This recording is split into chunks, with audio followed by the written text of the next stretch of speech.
Hello and welcome to the Game Lore Archives. Today we will be discussing the Merithic era in a bit more detail.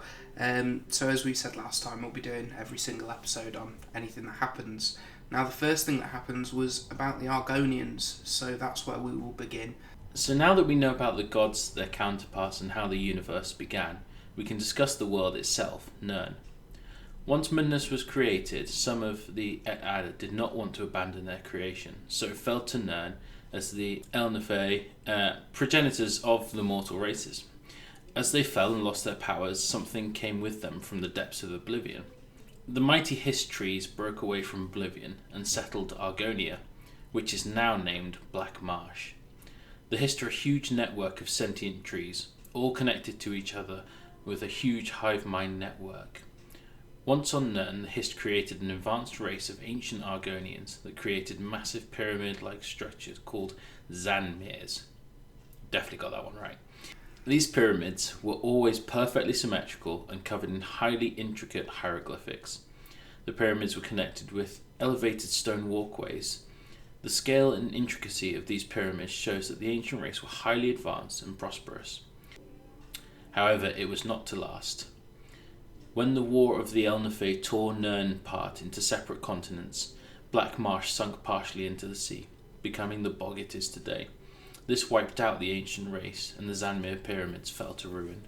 After this, the province has largely remained unchanged, and is the most inhospitable province of Tamriel, if not the entirety of Nirn. The province is riddled with disease and pestilence from its vegetation, animals, water, and even its weather. Black Marsh has a unique grown known as Hist piss. Is that what the Argonians call it?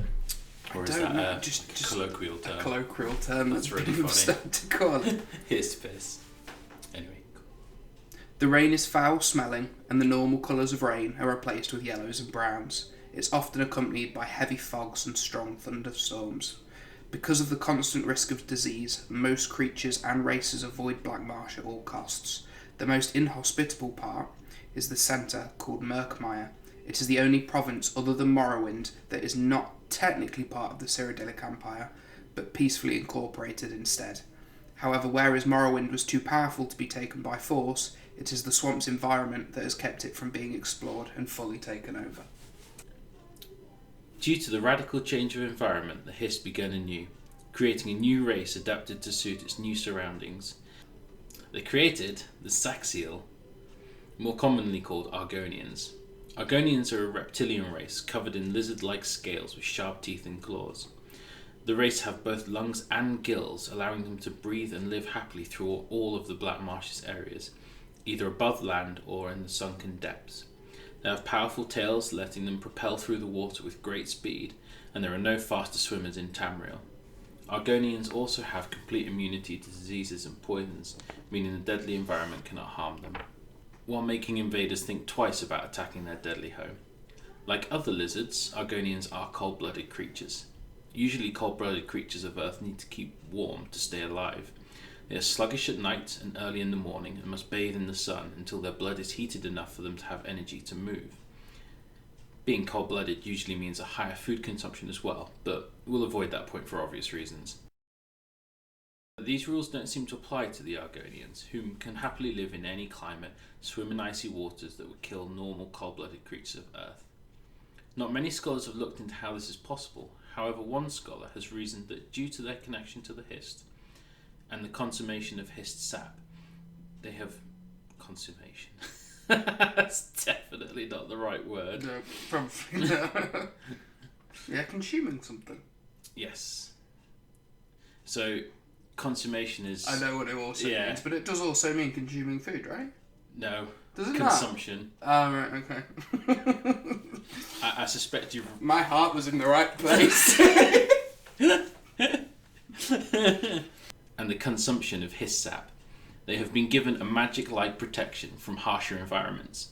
This is backed up by how much the Hist is able to mould the race's physical bodies and minds throughout the ages, adapting them to different environments.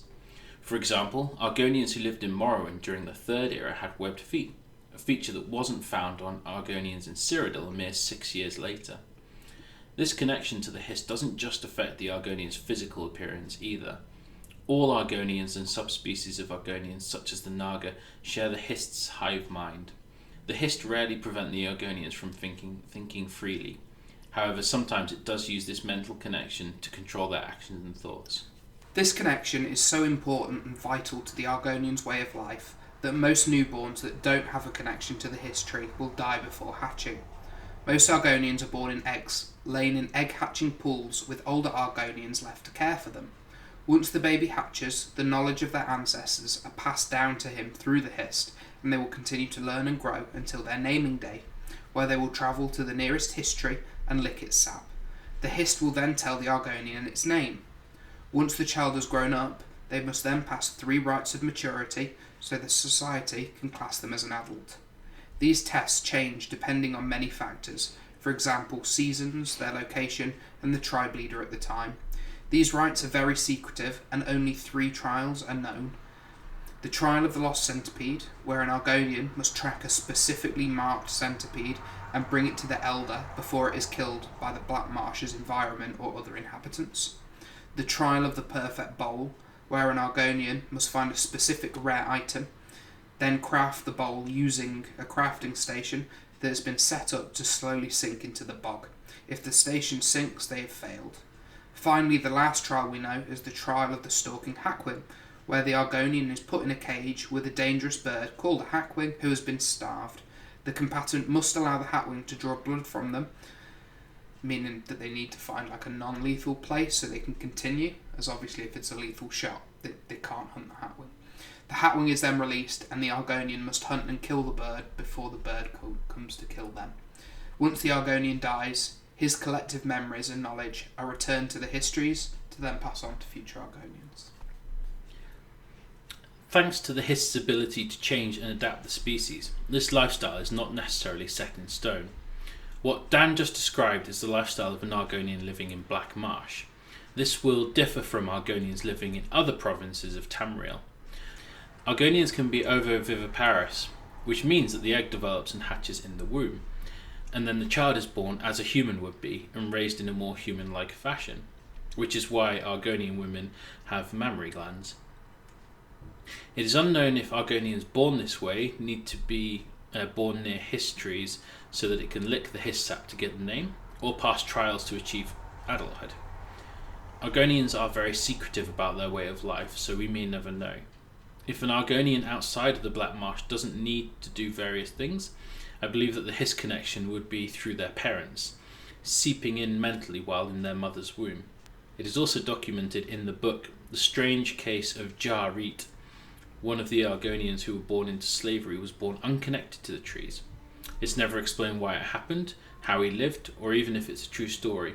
However, it is said that it left him with a huge disadvantage in Argonian society.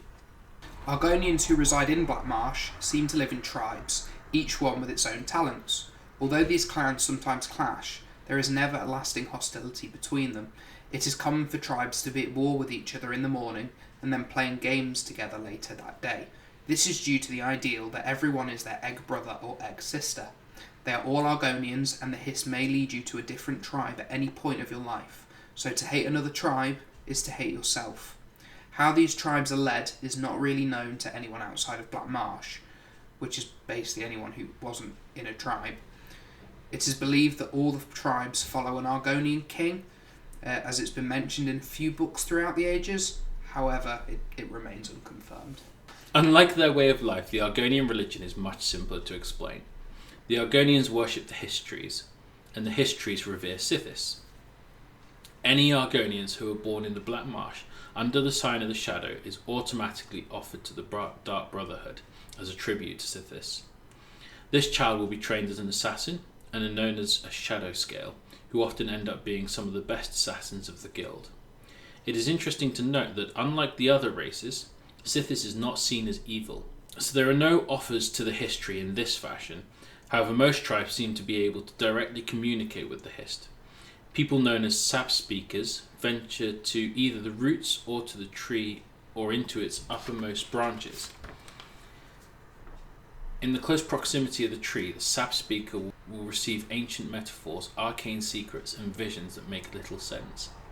The Sap speaker then secludes himself from the tribe to gain an understanding of what they were shown. Once they understand, the Histtree's knowledge is shared with the tribe. While secluded in the tree, the Sap speaker's only nourishment is the Hist sap itself, the tree leaves and otherwise forbidden fruit that grows. There is a heavy price to pay for this knowledge, however, as Hist sap is dangerous in large amounts, even to the normally immune Argonians. Sap speakers routinely suffer the effects of sap poisoning, which range from gold tongue, where the mouth pigmentation is permanently changed to a golden hue, hallucinations, and bark scale, where their scales become thicker and heavier. The Histtrees also protect the race in times of war, issuing commands that don't always make sense at the time, but always work in the Argonians' favour. In the Fourth Era, the Hist called most Argonians back to Black Marsh to defend it from the Oblivion Gates, that had not even opened up yet. This hints that the Hist have either a way of seeing into future events, or can see into the realms of Oblivion. The counter-defence of the Oblivion Gates was so successful that when the Daedra poured into the rest of Tamriel, the Argonians poured into Oblivion, forcing the Daedra to shut the gates in order to survive. With the Hist guidance, the Argonian race has become experts at guerrilla fighting tactics, the best fighting style to use in Black Marsh's terrain. During the Second Era, in the War of the Roman Empire, they built their headquarters and camps underwater to guarantee their safety, and ambushed legionnaires, dragging them into the murky waters. However, during wars, Argonians also act really weird. During the fight with the Roman Empire, the Argonians defeated 2 waves of Imperial legions with ease. Then halfway through the third fight, they just kind of stopped fighting and went home, which is why Black Marsh was made part of the Empire. They just stopped for no reason. This is also happening again in recent times. After the Oblivion Crisis, the Red Mountain volcano exploded, leaving the Dwemer scattered and weak. The Argonians invaded Morrowind as revenge for the years of slavery the Dark Elves had put them through, and successfully invaded the land, which is why in Skyrim the Dark Elves live in Solstheim. They successfully invaded. Once the land was in their control, they then just kind of went back to Black Marsh and left Morrowind. They haven't done anything with it. They don't live there. We don't know if the Hist was involved with these strange acts, and their reasons remain unknown to this day for both occasions. The Hist are not only potentially able to see the future or Oblivion Panes, but can also change powerful Daedric curses. The Hist have changed Hircine's lycanthropy curse to the inhabitants of Black Marsh. So instead of werewolves, they become were-crocodiles, again more suited to the environment.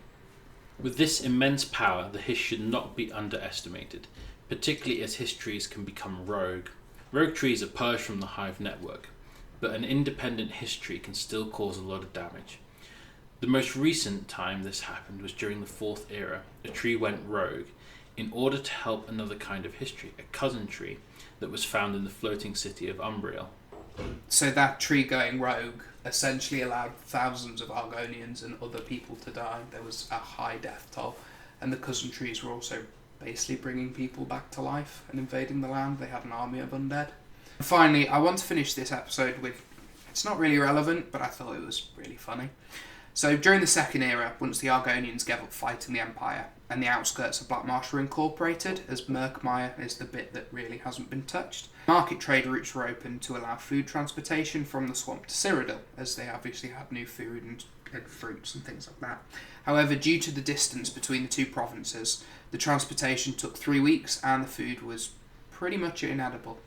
Since then, millions of septims have been invested into this trade route to make it quicker and more efficient than ever. It now takes 2.5 months and the conclude is completely spoiled. So they invested in it and then now takes longer? Like 3 times as long. That's so bizarre. Thanks very much for joining us in this exploration into the Game Lore Archives. We shall see you next week with some more interesting stuff.